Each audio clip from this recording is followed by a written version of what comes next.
Assalamualaikum warahmatullahi wabarakatuh. Jumpa lagi dengan saya Latif dan di video ini kita akan kembali mengkaji kitab Al-Minah Husaniyah. Nah, di video ini kita akan membahas tentang cara dan bagaimana kita bisa mendidik nafsu agar nafsu itu bisa lumpuh, bisa dikendalikan dan bisa mengikuti keinginan-keinginan kita sehingga menjadi nafsu al-mardiyah. Nafsu yang diridhoi oleh Allah Subhanahu wa taala. Atau nafsu mutmainnah, karena nafsu itu ada tiga ya secara besar tuh. Ada nafsu namanya al-amarah bisu, ada nafsu lawamah, ada nafsu yang terakhir yaitu nafsu al-mutmainnah. Nafsu yang amarah bisu ini nafsu yang selalu mengajak kepada keburukan, nafsu yang memerintahkan kepada keburukan, senangnya pengennya maksiat terus. Kalau nafsu lawamah itu nafsu yang juga sering mengajak keburukan, tapi di sisi lain nafsu ini sering mencaci maki dirinya sendiri. Artinya dia sadar dia salah. Ini nafsu lawamah. Kalau nafsu yang itu nafsu yang amarah bisu, itu nafsu yang nggak sadar dirinya buruk. Kalau nafsu al-lawamah itu nafsu yang dia tahu dirinya jelek, dia salah. Kalau dia kesalahan, dia pasti salah mencela dirinya sendiri. Tapi kalau nafsu mutmainnah, ini nafsu yang selalu mengajak kepada kebaikan. Ini nafsu mutmainnah. Makanya yang di Al-Quran dipanggil, ya ayyuhan nafsul mutmainnah irji'i ila rabbiki radiyatan mardiyah fadkhuli fi ibadi wadkhuli jannati. Itu yang dipanggil untuk masuk surga. Itu nafsu-nafsu mutmainnah. Nah, di sini bagaimana supaya kita bisa mendidik nafsu kita dari al-amarah bisu turun pangkat menjadi naik pangkat menjadi lawamah, kemudian naik pangkat lagi mutmainnah. Ya, syukur-syukur kita bisa memperoleh atau bisa mendidik nafsu kita menjadi nafsu yang mutmainnah. Ini berat sekali ya, saya sendiri pun masih belum sampai seperti itu, tapi mau bagaimana lagi, kita harus mengkaji, tetap mengaji supaya kita mendapatkan ilmu dan sedikit-sedikit kita diamalkan. Baik. Ya, jika Anda suka dengan channel seperti ini, ngaji kitab dengan online di YouTube, silahkan diklik subscribe. Jangan lupa berkomentar, tanyakan sesuatu, atau mau minta kajian apa. Dan juga di-share video ini. Mudah-mudahan bermanfaat ya teman-teman. Kita lanjut. Langsung kita baca di sini. Ya, akhi. Wajahid. Sebelumnya kita doakan musannif dulu ya. Qala musannifu rahimahullahu ta'ala wa nafa'ana bihi wa bi'ulumihi fid dharain amin ya rabbal alamin. Musannif berkata, mudah-mudahan beliau mendapatkan ilmu yang manfaat, memberikan manfaat kepada kita, amin ya rabbal alamin. Nah, wajahid dan berusahalah dengan keras dalam mendidik nafsumu. Bilju'i apa? Dengan apa? Dengan lapar. Bitoriqihi dengan jalannya asyar'i yang syar'i, dengan cara lapar yang syar'i. Wahuwa adapun torik asyar'i yaitu taklilu akli, menyedikitkan makan, syai'an sedikit, fasyai'an sedikit. Jadi makan sedikit-sedikit. Waqaddamal ju'a ala ghairihi, musannif mendahulukan lapar atas cara didikan yang lain, li'annahu karena lapar itu mu'adzamu arkanit thoriqi, yaitu rukun torik terbesar. Artinya jalan rukun dalam thoriqah yang paling besar. Karena ada 4 rukun ya, kalau nggak salah ya, ada 4 rukun yang harus dipenuhi orang untuk menempuh jalan menuju Allah Subhanahu wa taala. Yang pertama lapar, yang kedua sedikit tidur, yang ketiga uzlah. Uzlah. Yang keempat saya lupa ya. Tapi itu, makanya lapar ini menjadi salah satu rukun dalam thariqah, dalam menuju kepada Allah Subhanahu wa taala, dalam memperbagi kualitas ibadah. Wali anhu, dan karena lapar, laisa lin nafsi, itu tidak ada nafsi bagi nafsu, fi bidayati amriha, di dalam awal perkara nafsu, apa syai'un sesuatu, asra'u yang lebih cepat, linkiyadiha untuk menundukkannya, minal ju'i daripada lapar. Artinya tidak ada sesuatu pertama yang lebih cepat dalam menundukkan nafsu selain lapar. Jadi lapar itu adalah hal yang paling cepat untuk menundukkan lapar, kata beliau. Li'annahu mudhillul muluka, karena lapar itu mudhillul muluka, melemahkan raja-raja, fadlan an ghairihim, lebih-lebih kepada selain raja. Jadi raja aja kalau lapar tunduk begitu, apalagi selain raja. Dan nafsu ini di atas raja, dia juga akan tunduk kalau lapar.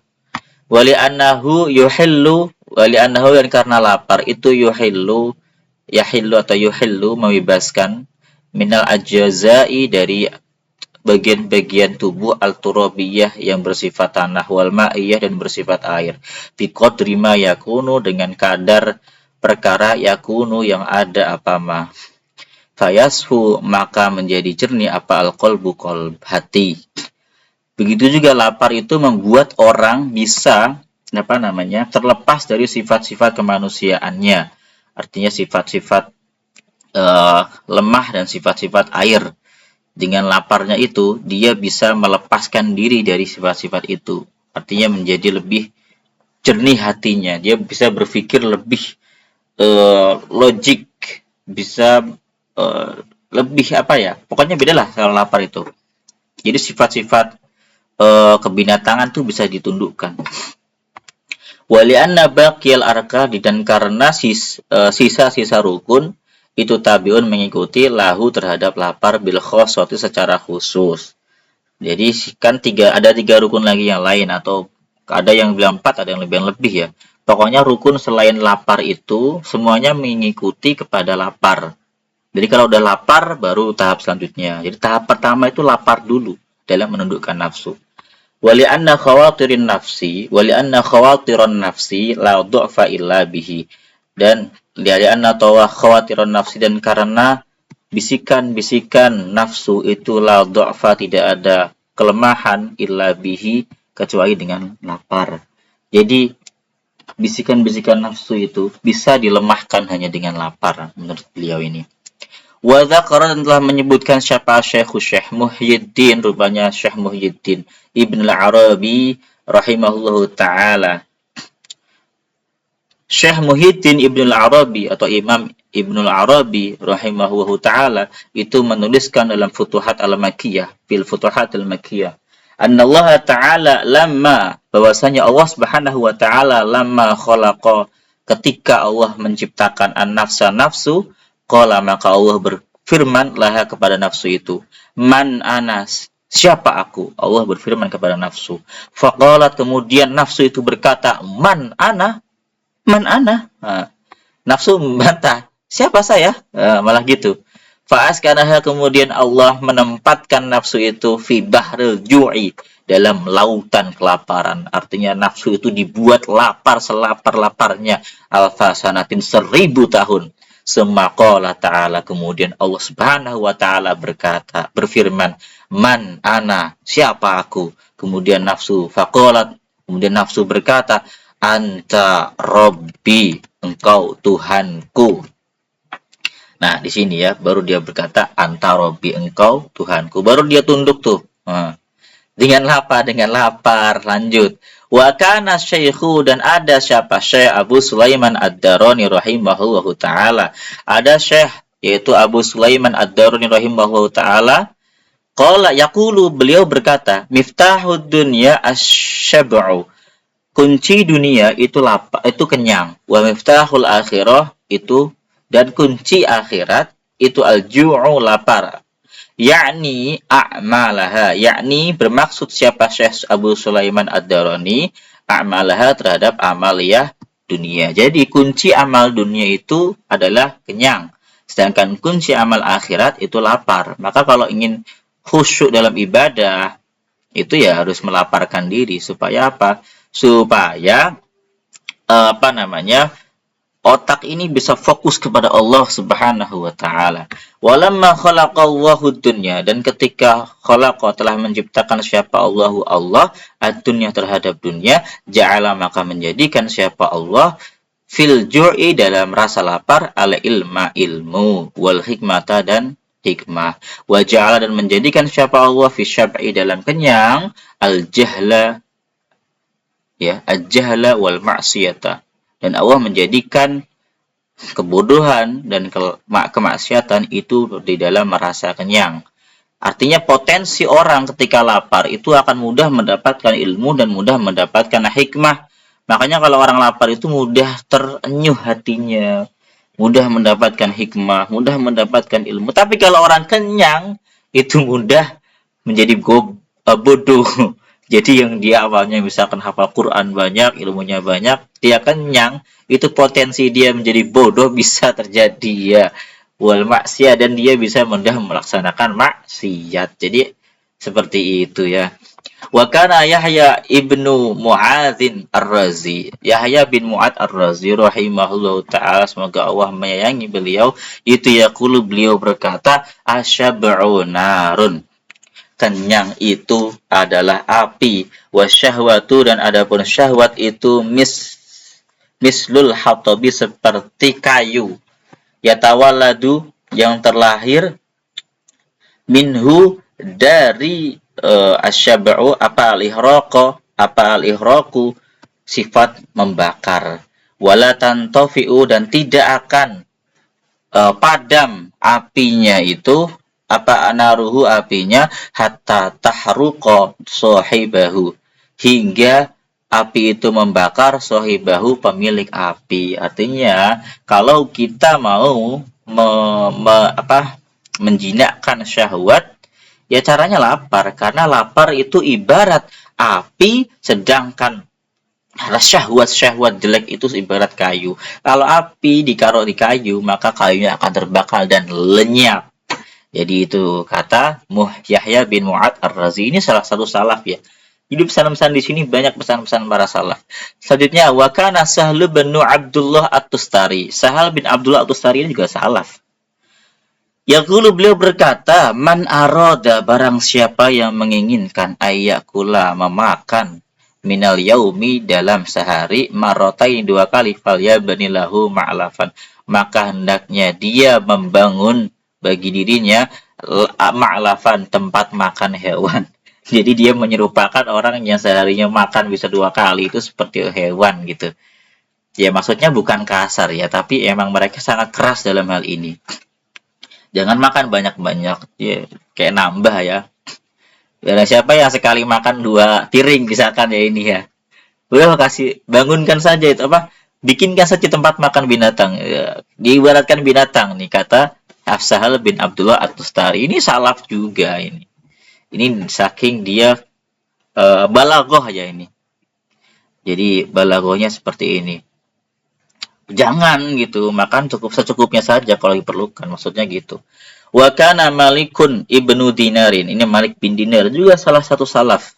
Rahimahullahu ta'ala yaqulu, Malik bin Dinar berkata, man arada ayyagurra syaiton, barang siapa yang ingin ayyagurra, menipu asyaiton, syaitan, min dulmihi, dari kesesatannya, fal yaqhar syahwatahu, maka hendaknya dia harus memaksa, menempa syahwatahu, syahwatnya. Syahwatnya harus dipres, dipush, jangan sampai berkeliaran bebas syahwatnya itu. Itu kalau mau nipu syaitan. Kata siapa? Kata Malik bin Dinar. Lanjut. Wa qawilu salafi, dan adapun ucapan-ucapan para salaf fi zalika, dalam hal itu katsiratun, banyak sekali. Fa'lam zalika ya akhi, maka ketahuilah wahai saudaraku. Wajahid nafsaka, dan juga didiklah nafsumu dengan keras ya. Jahid itu dengan kesungguhan keras, dengan upaya yang keras. Bil ju'i, dengan rasa lapar, wasahari, dan begadang malam. Al-mufrito, ini yang ekstrim. Nah ini, ini ya, rukun kedua dalam mujahadah nafsu itu apa? Sahru. Sahru itu begadang, sholat malam, baca Quran, pokoknya ibadah malam sepanjang malam lah itu. Yang ekstrim. Ya, baik, dan ekstrim.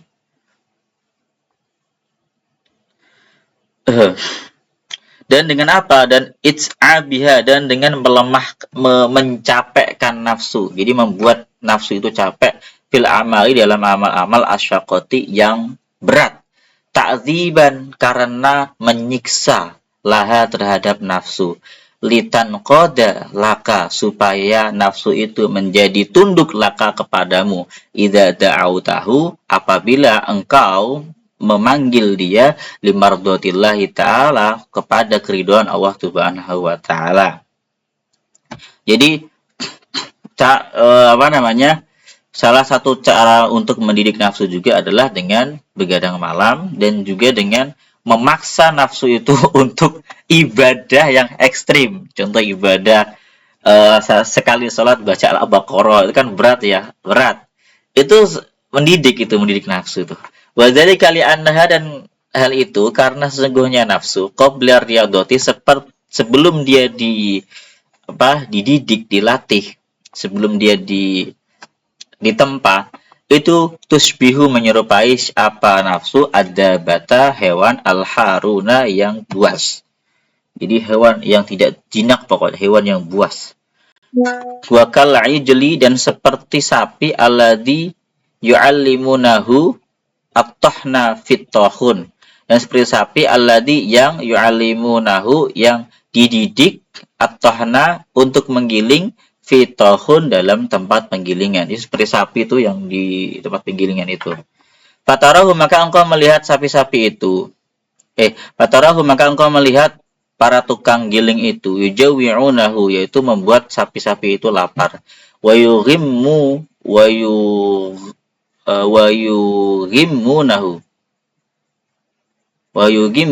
dan menutup mata. Wa yugimmuna, dan menutup orang-orang itu ainaihi, terhadap kedua mata sapi itu. Wa yudawirunahu, dan memutar-mutar sapi itu bidurbi, dengan pukulan, fitahun, di alat penggilingan, awiriha, atau selain itu, alal farigi, dengan keras gitu.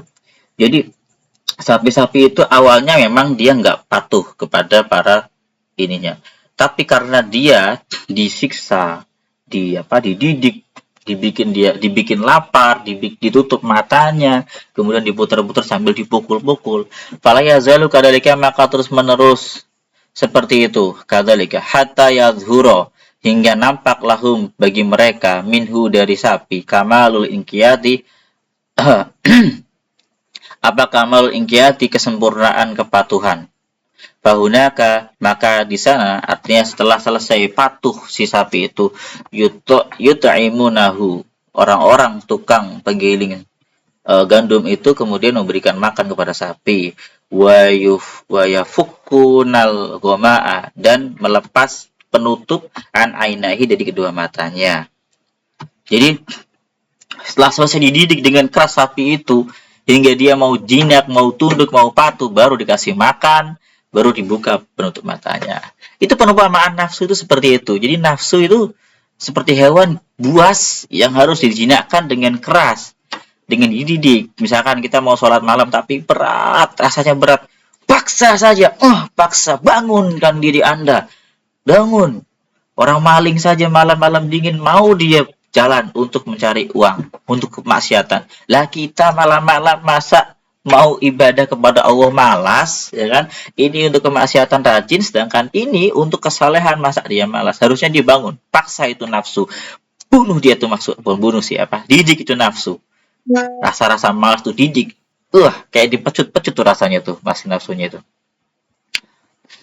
Fa'lam dzalika ya akhi, maka ketahuilah itu wahai saudaraku. Wa qallil, dan sedikitkanlah an-nauma, makan, ma'amkanaka, sesuai kadar yang memungkinkan terhadap dirimu. Li'annahu, karena sesungguhnya tidur, laisa fihi, tidak ada dalam tidur apa faidatun, faidah dunyawiyatun, yang bersifat duniawi, wala ukhrawiyatun, dan tidak ada faidahnya dalam sifat ukhrawi juga. Fahuwa akhul maut, maka mati itu tidur itu saudaranya mati. Jadi tidur itu saudaranya mati. Orang kalau tidur ya mati, itu sama saja. Bedanya nafas doang. Paling lemah hanya keadaan orang itu ketika tidur.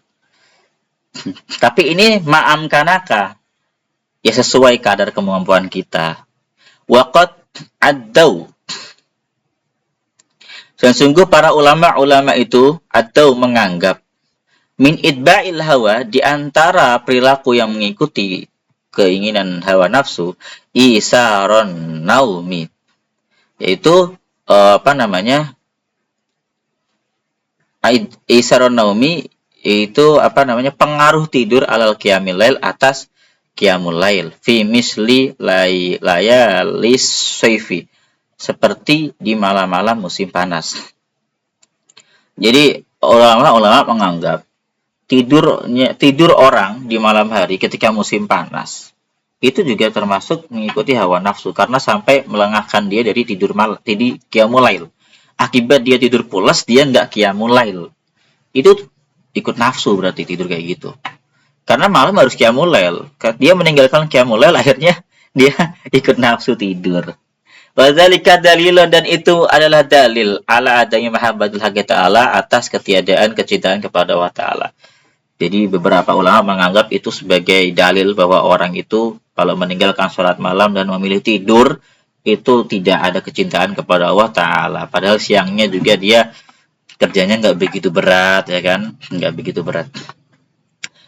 Wa qala as-sahrud daimu, wa qala berkata, siapa yang berkata tadi? As-salaf. As-sahrud daimu, begadang yang terus-menerus, itu yudhibul arkanal arba'ah, itu melunturkan 4 rukun, 4 pokok yang ada dalam diri kita. Wa yuhilluha, dan membebaskannya atau menguraikannya. Yaitu apa? Al-ma'a, yaitu berupa air, at-turab tanah, wal hawa keinginan, wana dan api. Jadi ada yang berpendapat tubuh kita ini tersusun dari 4 elemen. Api, tanah, keinginan hawa nafsu, dan nar, api. Jadi air, tanah, keinginan hawa nafsu, dan 4. Nah, begadang malam terus-menerus, ibadah terus-menerus di malam hari itu dapat menguraikan 4 macam ini, dapat melunturkan 4 macam ini. Dan ketika itu wahuna, kalian di sana yang zuru, maka orang itu akan mampu melihat ila alamil malakut, kepada alam malakut. Fayashtaqu, kemudian dia menjadi sangat rindu ila mardhatillahi ta'ala, kepada kerinduan Allah Subhanahu wa taala. Nah, kalau sudah seperti ini teman-teman, sudah mampu mendidik nafsunya dengan bangun malam sholat, bangun malam sholat, bangun malam sholat, itu nafsu lama-lama akan terdidik. Kalau sudah terdidik, maka dia akan menjadi nafsu al-mutmainnah. Ketika sudah menjadi nafsu mutmainnah, maka dia akan selalu rindu kepada Allah Subhanahu wa taala. Dan ketika orang itu sudah bersih hatinya, sudah layak mendapatkan nur ilahiyah dari Allah, maka dia bisa diberikan kesempatan oleh Allah untuk melihat alam malakut. Ini menurut para ulama-ulama yang sudah mengalaminya. Ya, kalau kita ya belum. Jauh sekali. Tapi Masya Allah, ini ilmunya luar biasa ya, mujahadah mereka ya. Wa kana syaikhu, dan ada siapa? Syekh Abdul Hasan Al-Azazi. Syekh Abdul Hasan Al-Azazi rahimahullah ta'ala yaqulu. Jadi Syekh Abdul Hasan Al-Azzaz rahimahullah ta'ala berkata, ini juga salah. Bunya hadal amru, dibangun apa hadal amru, urusan ini, ala salah satu asya'a, atas 3 hal. Artinya urusan dalam membersihkan jiwa ini ya. Yaitu Allah ya'kula. Pertama, tidak makan illa indal faqah, kecuali ketika benar-benar butuh makan. Kalau nggak makan mati. Jadi nggak makan kecuali kalau benar-benar faqah, sangat lapar. Walayanamu, dan tidak tidur. Walayanama, dan tidak tidur illa indal ghalabati, kecuali sangat-sangat mengantuk. Walayatakalama, dan tidak berbicara illa inda darurati, kecuali ketika benar-benar butuh bicara. Harus dibicarakan, harus bicara. Contoh mau beli, nggak mungkin diem kan? Harus ngomong, Bu saya mau beli ini, ya kan?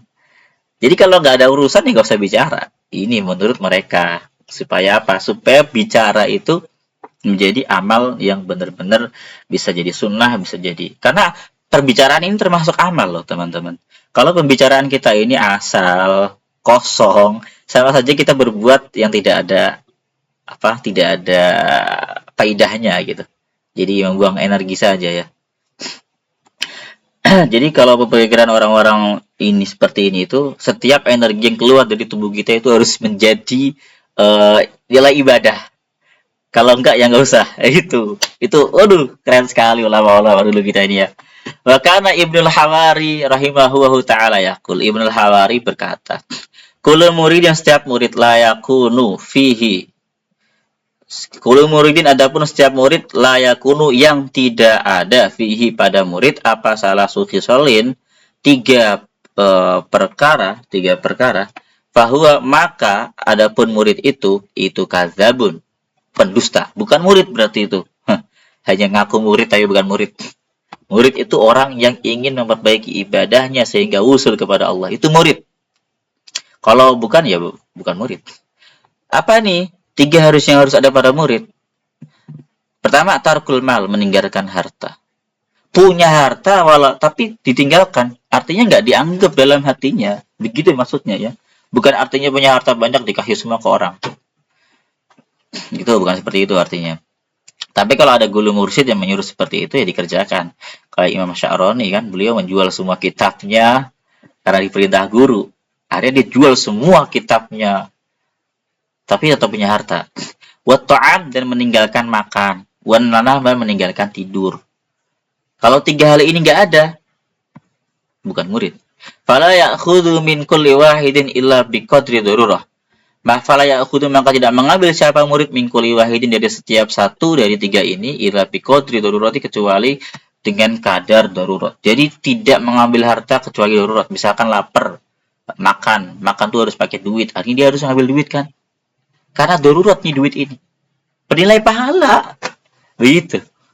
Jadi makannya dapat pahala. Misalkan mau makan, ya nggak makan kalau misalkan belum lapar banget. Itu.